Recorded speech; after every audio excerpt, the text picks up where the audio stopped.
For years, I believed that happiness was just a few solved problems away.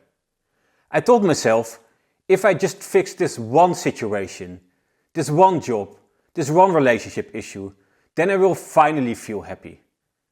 But then, once I solved this issue, my brain simply started to pick a new target to worry about. This was until I realized that the problem itself is often not the problem. It was my mind's habit of creating them.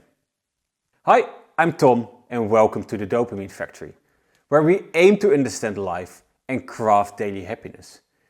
And today we are exploring why some people's minds are wired to find problems, while others seem to be trained to see possibilities. And even more importantly, I will show you how to shift your own mindset towards more positivity. So make sure to stick around.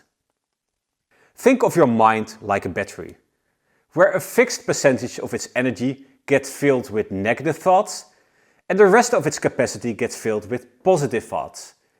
And no matter what is happening in your life, your brain will refill this capacity on both sides. But here's the twist. The amount of positive energy and negative energy in this battery is not for everyone the same.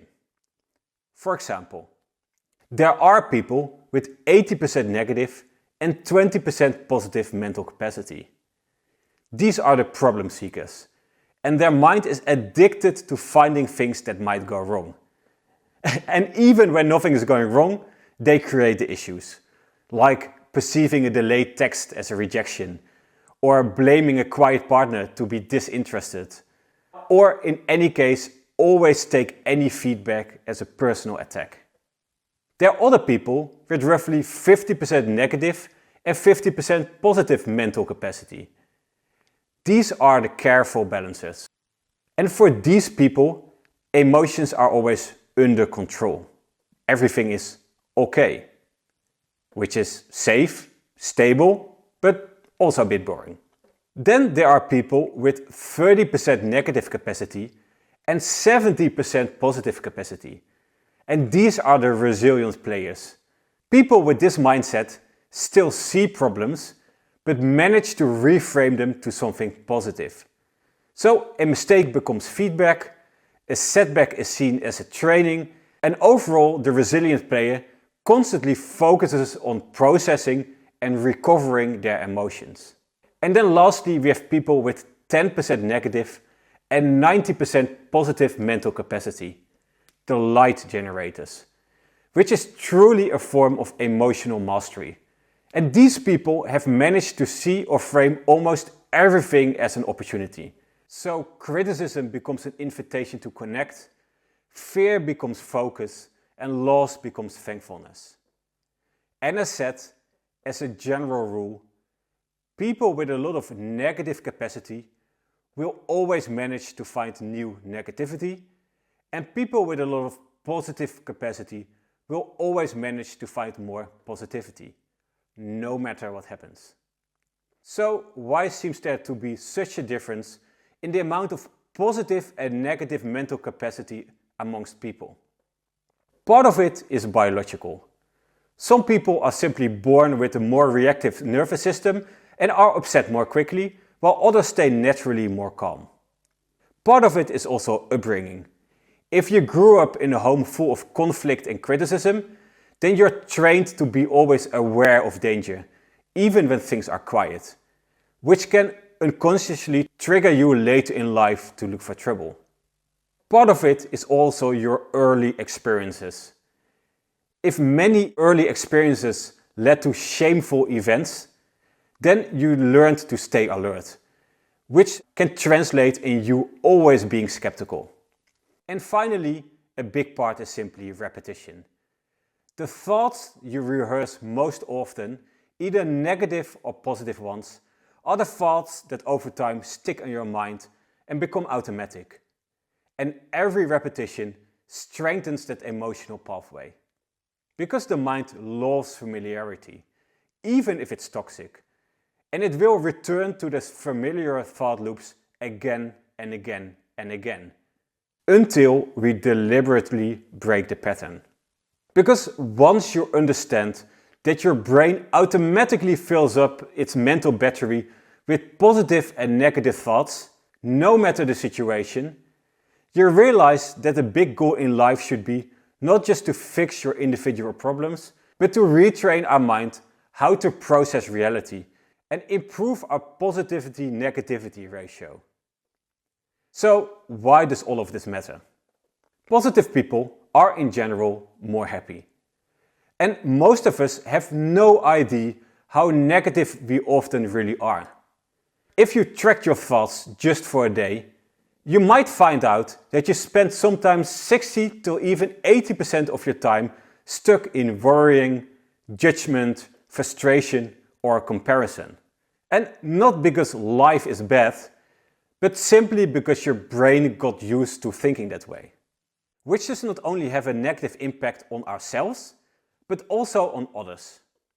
People instinctively withdraw from chronic negativity, as it is contagious.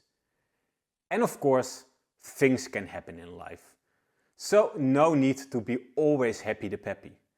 But in general, nobody likes people that always take your energy. So constantly being in problem mode does impact how the world reacts to you, if you like it or not. And that's why for many, fixing their inner battery and rebalancing their overall positivity-negativity ratio might be more important than fixing your next external problem. So, how do we start shifting our mental ratio from negativity to more positivity? I know that there are whole books written on this topic, but let me at least give you some simple tricks that work for me.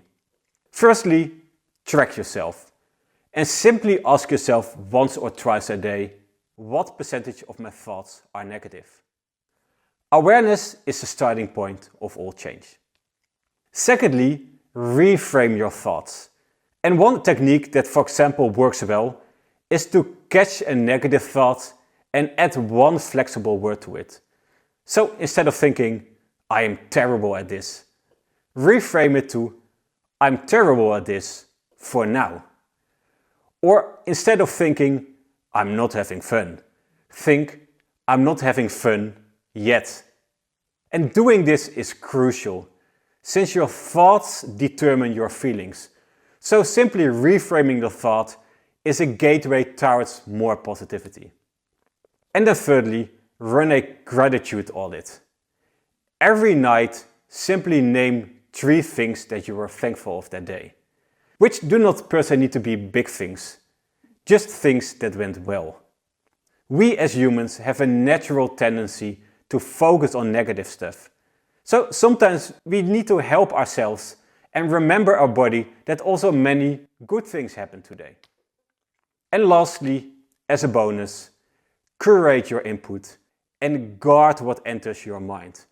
Things like news, gossip, doom scrolling all darken your mind. So rather just reduce your exposure and focus on the positive things in life. To summarize, everyone has a default ratio of positive and negative mental capacity, shaped by biology, upbringing, early experiences and repetition.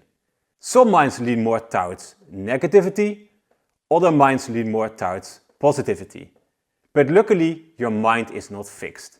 With awareness and small daily habits, we can retrain how your brain fills that mental space from negative to more positive and gradually shift your experience of life itself, step by step experiencing more happiness. So let me now ask you, how many positive and negative thoughts do you have in your mind? I'm keen to get your percentage. And if you enjoyed this video, make sure to give it a like and subscribe. It's the best way to make the channel grow, and it's also still your unique chance to give me a little spike of dopamine today. Thank you again for watching, and I love to see you in the next one. Much love, Tom.